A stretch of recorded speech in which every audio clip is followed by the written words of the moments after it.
Hello guys, welcome back to our channel. তো তোমরা সবাই কেমন আছো? আশা করি তোমরা সবাই ভালো আছো। আমিও খুব ভালো আছি।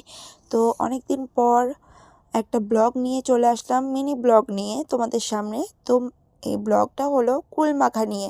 তো আমরা সবাই কুল মাখা করছি, আর কুল মাখার জন্য সব জোগাড়যন্ত্র করছি, এই সব দিয়ে কুল টুল মাখা হবে। তো প্রথমে আমি একটু করছিলাম, তারপরে আমি আর পারছিলাম না বলে জেঠিমা একটু এগুলো পেস্ট করে দিল। এখানে আছে ধনেপাতা, কাঁচা লঙ্কা আর সরিষা।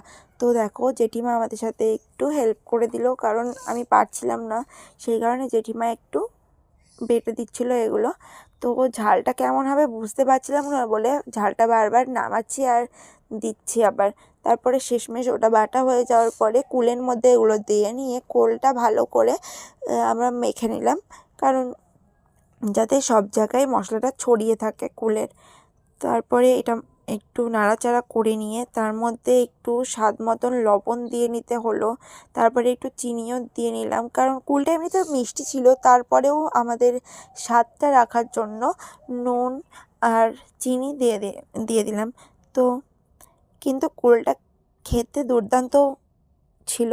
তারপরে একটু মাখামাখি করে নিল ওইসব নেওয়ার পরে।